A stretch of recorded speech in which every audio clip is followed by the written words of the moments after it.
morning, everyone. Welcome to Rainmaker's Roundup. I'm your host, Mark Iorio, and man, I have the pleasure today to be sitting with a friend that I've known for a long time, Steve Tolkach. How are you, buddy? Good to be with you, Mark. Always, by the way, I'm glad to be with you today. Every time I think of Steve, I think of a guy who's, listen, I don't want you to blush on camera, but great person, great integrity, loves his family, faithful guy, just very, very nice of you. Good person. That would be a good legacy for me. I like that. And smart, and you know, one of the finest commercial real estate executives in the area. So thanks. Very nice. Thank you. Thanks Thanks for having me, Mark. Welcome. Appreciate it very much. So tell us, man, how did you get started in the commercial real estate business? Well, it's my first and only job, right? So I'm in my 32nd year right now. I'm right within it, about halfway through my 32nd year in the business. And you started when you were 7, right. So you're 39 now, right? Right, yes, right, I wish. So right out of college, I did an internship my junior summer of college for the same firm. I knew the gentleman who was my partner, you know, later in life in the business. But I started with him right out of college after doing a summer internship, and I sort of never looked back. So it wasn't something, I didn't study real estate, I didn't study finance. I was a liberal studies major, kind of had all different kinds of courses in college. Got out of college, started, you know, a week later, and that's it. Never looked back. So it's the only career. So where do you derive the passion that you have for what you do? You love what you do. You're good at what you do. Money. I'm just kidding. You know that's not true. Yeah, I know you know that's not true, and you ask it. It's a good question. Well, I think there's a couple of things. I don't know if this is where I get the passion for it, but the business itself, you're a pure entrepreneur. Right, Yeah, so you're sure. on commission only. I've been on commission only for my entire career. Wow. So I've been a commission, you know, in a sense, salesperson for my entire career.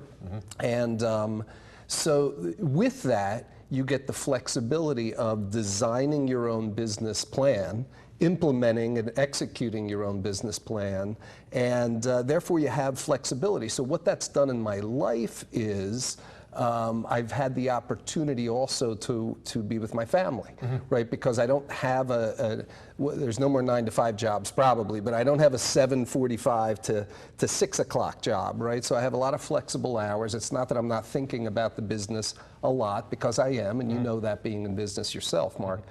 But I like the flexibility. I think the passion is really from my clients. I mean, I really enjoy, we've done business together. Oh yeah.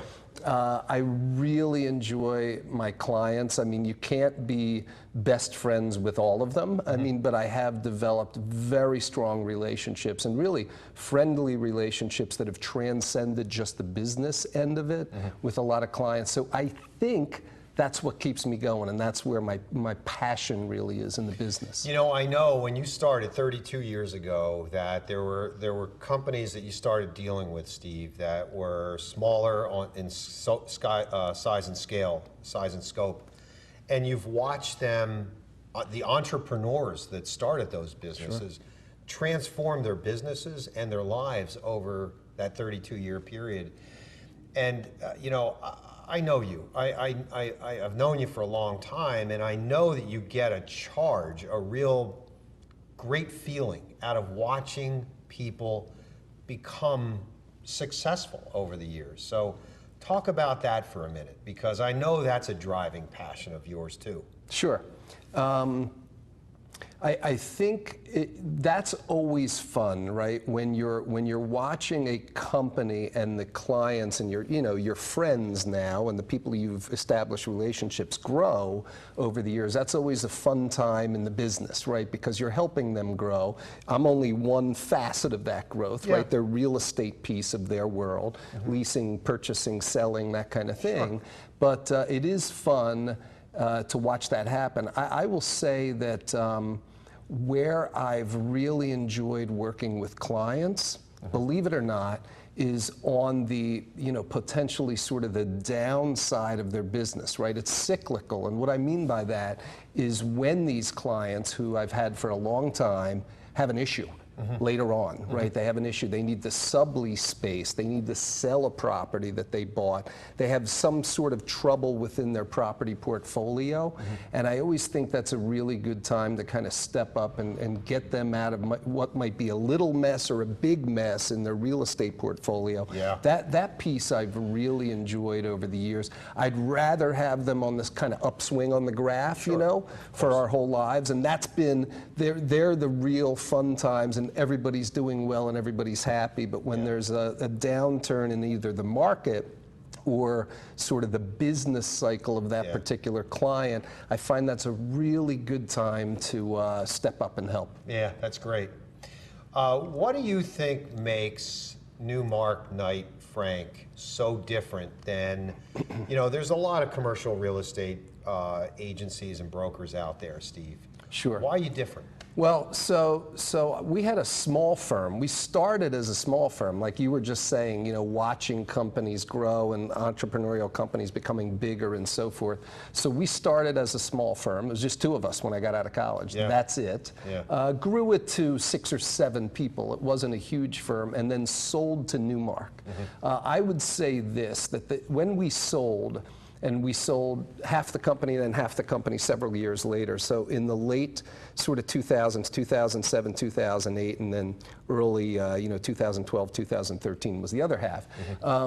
We recognized for sure in the marketplace that the resources and the reputation and the sort of back office, so to speak, that the bigger firms had were what the corporations that we were dealing with wanted. Okay. So we did that to try to kind of meet the marketplace where it was and so forth. I think where Newmark has, and we sold to Newmark, of course. We had other alliances. We've known each other in our business careers when we were named several different things before we sold to Newmark. Yeah. What we recognized in Newmark is they were buying these smaller and mid-sized firms in certain markets across the country that weren't necessarily top-tier cities. They already had New York covered very, very well, right? They had LA, they had other major cities, Chicago, they were strong, but they were buying in other markets. And what that did for Newmark, right, is that it gave them the best-in-class people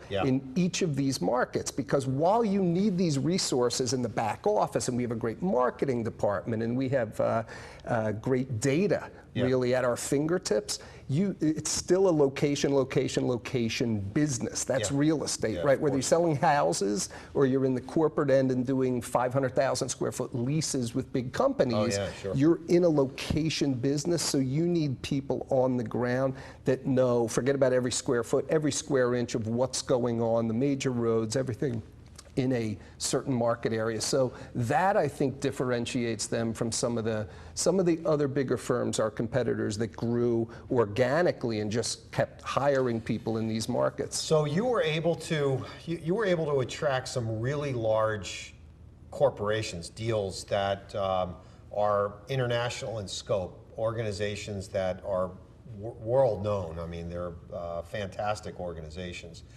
But the reason you've been able to land those, besides your skill set, your local knowledge, your ability to connect with people, is that you had the Newmark brand behind you as well. So you have this global brand, which was able to match the requirements of a global brand. That's right. That's right. It kind of checks both boxes, right? You kind of have this global brand and all the resources and everything that goes with that, but you're also grassroots in a certain market or sub-markets where you can handle all of that. Sure. So you've been doing it for 32 years, and I know Newmark's got a great marketing department. You go to the website, you check it out. It's and you do some advertising as well. But how do you typically find new clients?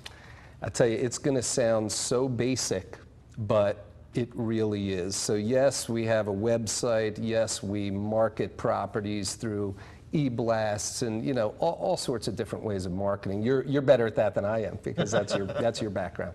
But the fact of the matter is, when you know a marketplace, let's call it, whatever that area is. It could be one town, it could be a county, it could be a few counties, it could be a state, whatever it is.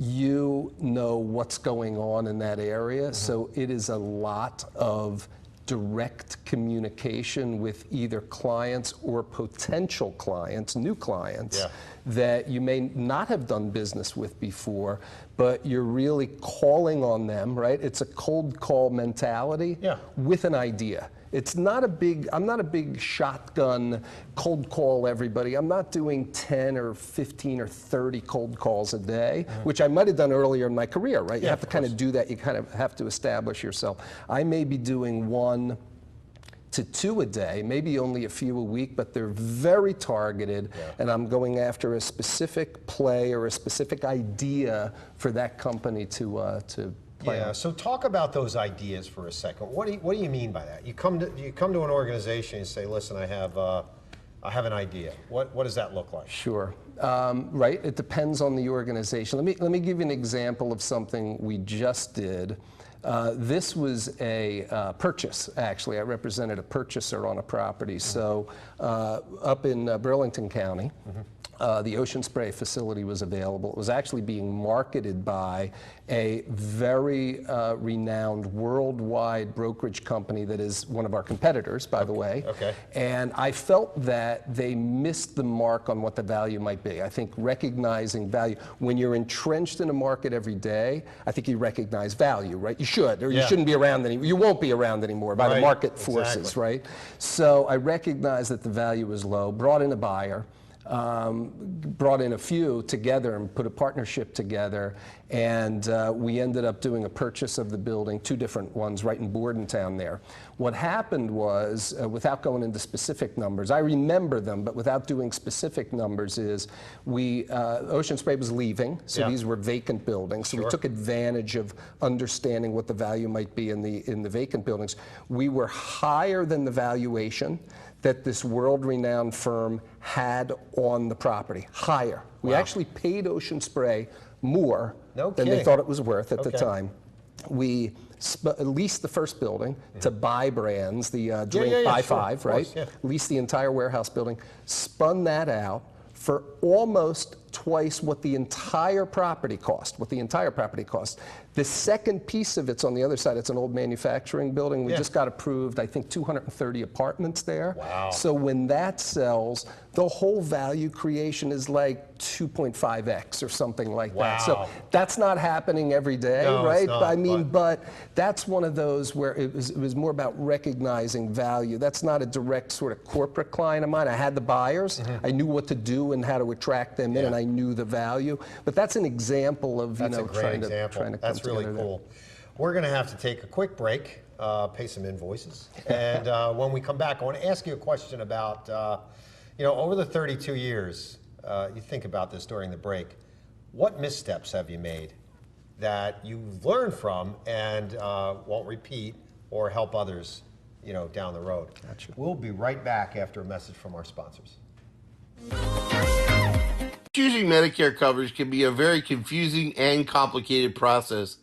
Help is just a phone call away, 856-226-4800. As a licensed insurance agent, I'll assist you in making an informed and confident decision on a Medicare plan that meets your needs, lifestyle, and budget. Call me today for a free, no obligation Medicare benefits consultation, 856-226-4800. When did you see the sign? When I needed to create a better visitor experience. Improve our workflow. Attract new customers. That's when Fast Signs recommended Fleet Graphics. Yeah, now business is rolling in. Get started at fastsigns.com.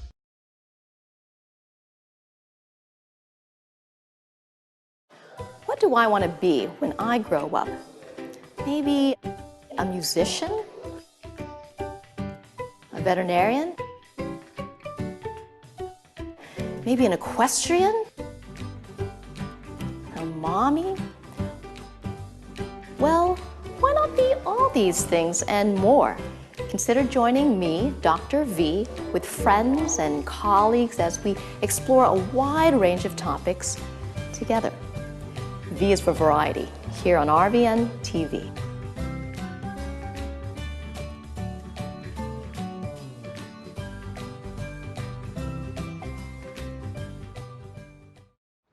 There you go, Richard. Oh! Is that too hard for you? No. Is it too hard for you? Woo! We're playing catch now. Oh, shit.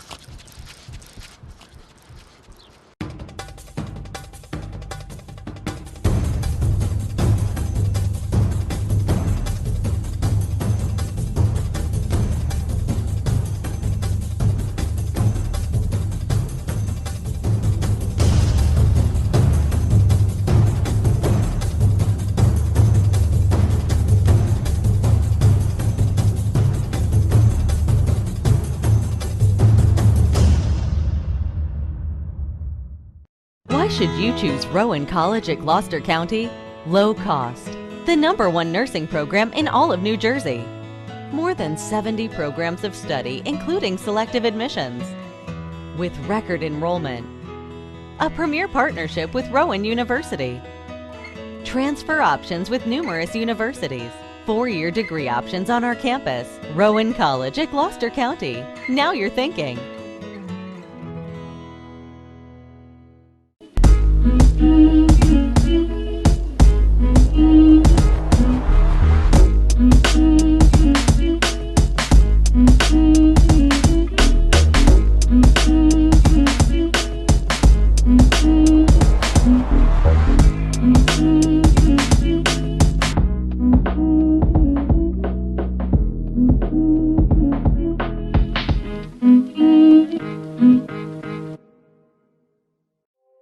Add us on social media to watch bloopers, behind the scenes footage, previews, and more.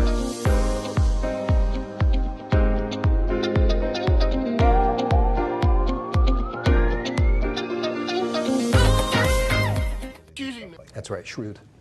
Oh, welcome back. Well, that's us. Welcome back to Rainmaker's Roundup. I'm your host, Mark Iorio. I'm with a friend, an old friend, Steve Tolkach. I didn't realize you're executive managing director at Newmark. A lot of words there. I know. Must mean something. I don't know. Not sure. Executive managing director, senior vice president. That'd be a good test. Yeah, that'd be great. What's higher? What's I don't higher? know. Yeah. Some organizations have both. Just pay because me. Right. Just pay me. And let's do good deals. Before the break, I asked you a really interesting question. And, you know, I'm sure we have all made them. Look, I've been same year, 1987. It's when I started the Mega Group. Yeah, that was 88, years. so it's right there. there. It was January 88, though. Yeah, That's me too. why. Yeah, so. Me too. Same yeah, time. Sure. So in that 32-year period, I've made plenty. How about you? And Well, what have you learned, by the way, Steve? Okay. Well, I'm gonna, since you did it there and you said I'm gonna go in opposite order. What I've learned, then I'll tell you. Okay. Why? Perfect. It's gonna sound basic. Like my marketing is I call people with an idea. What does that mean? This is gonna be basic, though. I think that's interesting. I don't mean to cut you off, but you know the story you told about that building, the Ocean Spray building, is to me that's the visionary kind of approach that where you take. You know, it's not like, hey, I'm Steve Tolkach from Newmark Knight, Frank, and I have real estate experience. That's not what you did. You went and went to a buyer or a group of buyers and said, hey, I've got a different idea because they're probably marketing this as a warehouse or a manufacturing facility. It's true. But I have different ideas. So that is cool. That's really, to me, that's visionary. Well, that's nice. That's an interesting thought on it. So what I did then, assuming you're right that there was some creativity there, is I articulated something right to them. So my point to your other question is that you have to communicate with people. You have to stay in relative constant communication with your clients. Right, so what I learned by not doing that is you could lose a client because they don't think you're communicating, or it can be rough with a client. So what's my point to that? We all know when we should kind of touch a client, right? I'm going to use a personal example. when AIG was failing, right, during the financial crisis, 07, 08, Yeah. right? I didn't know if some of my sort of life insurance and, mutual fund financial products tied to life insurance were AIG or not. I just didn't know. It's not that I had so much. It was just that I didn't know. And I thought to myself, my vendor for that, right? My financial advisor for that should call, whether it is or not. That's how crazy the world was. Oh, yeah. It's a he should call every single client he has and say, I want you to know you're with AIG in this product, or you're not with AIG, and here's where the other insurance companies you're with are. He should have done that. He never did it, by the way. I switched vendors. Did you really? For that reason, because I just think it's a given. You ought to know what your clients are thinking, almost before they think it, but certainly while they're thinking it, not after, and you need to stay in communication with them. And it's especially true, I think, when things are bad. In other words, think of, from my perspective in real estate, say I have a listing on a property and we're looking for tenants or a buyer, and it's just not good right then. We're not getting action. Right. You got to stay in communication. You can't hide. Exactly. You have to say, we're not getting action because of this or that. This is what I think. Right. And we need to maybe do this or that to get some more action. And you need to stay on top of it and communicate. So I think that's the key probably in every business. I think, we're a little old school, Mark, you and I, a little, let's just say. Yeah. But I think you need to pick up the phone and call, too. I think, imagine if I say on a text or an email, hey, things are bad right now. There's not that much play here with this property. I'm thinking a couple things. You got to pick up the phone. You got to use your tones. You got to kind of, talk to people as if you care about their properties, which you do. So. Well, it's funny you say that. You did that with me. You actually, I don't know if you remember this, but when I came to you and I said, look, I think I need to sell this building. And you said to me at the time, would you consider leasing it? And I said, no, I really don't want to do that. And it turned out you said, but I have somebody that really wants to look at that building as a lease. Sure. And it changed. Honestly, Steve, I'll be honest with you, here on camera, RVN TV, it changed my life. Because had I sold it, I would have had the proceeds from the sale. The 10-year lease changed my life. That's nice. Right? So you're right, that you stayed in touch, but you had different ideas that I wasn't really receptive to at that time. I was going through some stuff. Sure. And you had me look at it completely differently, but you stayed in touch. It wasn't like, hey, buddy, we're not getting any action. And we were not getting a whole lot of action on that building. Sure. I don't know if you remember what years it was, but we did not get, it was like 2012. We were not getting a whole lot of sale action on that building. You come to me and say, well, you may want to think about leasing. I'm not leasing that building. And bam. How about it? Well, that's good. That's a good, I'm glad you remembered that. I don't remember I know the deal because we were very close on it, but I didn't know that's how it came up, and I'm happy that worked out. Thank you. So those mistakes that they're not really mistakes, they're missteps or, how do you take that and pay it forward? You teach other people to be aware of that. Yes. Well, I haven't been a great mentor in my life in the business, I think. I just haven't, right? I kind of, because it's an entrepreneurial business and I do my own thing and plan my own business and implement my own plan, I haven't hired a lot of younger people. I just got one.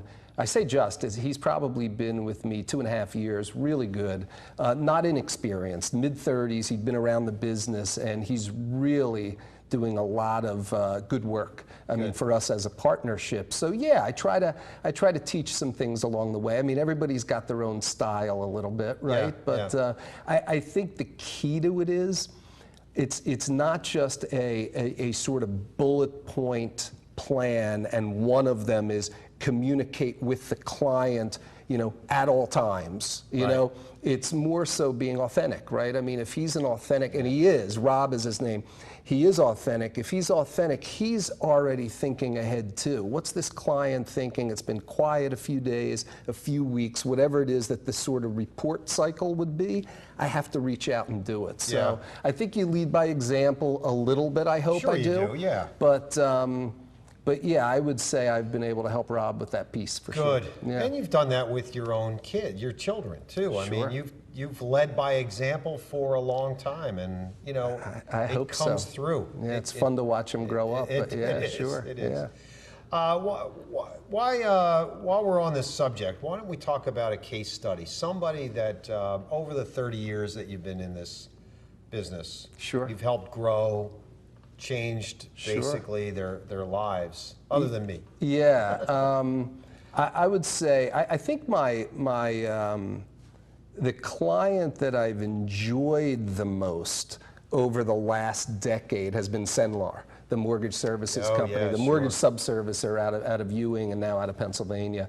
I did a deal with them. I sold a building for them, and they did a leaseback of a portion of it back in 2000. And it was one of those clients that I'd been calling on a long time. They like to tell the story about, you know, Steve Tolkach used to call on us and we never had anything. Finally in 2000, they had a piece of business. So I sold a building in Ewing, they leased back a portion, and then nothing happened for 10 years, nothing. Wow. Until 2010, 2011, and because of the financial crisis, the banking crisis, and the lending rules and the servicing rules, they were in the perfect position to subservice mortgages for other big banks. Oh yeah. So their business started to go like this, and I really enjoyed, you know, watching them grow and being around them. And we set up 2 buildings in Tempe, Arizona, together for them. So they have a West Coast, in a sense, you know, Pacific time operation out there, and they've grown a lot in New Jersey and Pennsylvania, right on the border there in Ewing and Lower Makefield. Oh, that's great. And they've become one of the biggest employers in the region for sure. And that's been really fun. That's been a great. That is a great and now they're on a little bit, from a space standpoint, on a little bit of a plateau. Okay. So what you do is, and I'm not hopeful that this happens for them, but what you do is you can help them, like I said before, you know, maybe they need to shed a little bit of space here and there, and I can help them do that in a time when they're thinking we got to get out of something, and maybe that comes and maybe it doesn't, but that'll be the next steps, and we'll see where it goes. That's great. That's a good story. Where have you found inspiration? Who has inspired you in your life, Steve?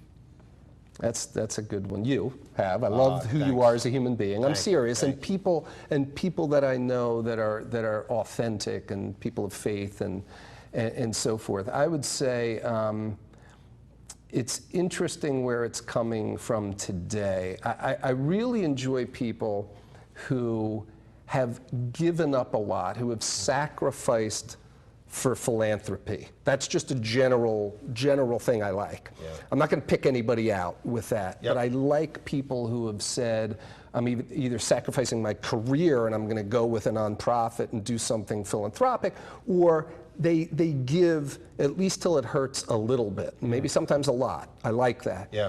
But I find inspiration in my family. I got to tell you, it's interesting as my children. I mean, first of all, my wife, you said integrity in the beginning for me, which was very kind. Yeah. And my wife is a woman of integrity. I've always told her that, and she is, and she always will be. She's a model of integrity for me. That's great. My children, as they're older, I have now 24, 22, and 19, all girls. Wow. And the oldest one's getting married in a few weeks, by the way, thank you. But it's interesting to hear them say things that I don't need to correct. Yeah. I don't need to add to it. I have nothing to add. And that show, even at those ages, some wisdom, and a lot of wisdom sometimes, in what they've learned, not from me, but in the world that you know, the way they see it and where they've been. And they've been inspiring to me. I've listened to them a lot. This summer, we got to spend some really good time together. And that's the first thing that comes off the top of my head, Mark. Been a fantastic 30 minutes, my friend. Yeah, thank you. I appreciate you coming in.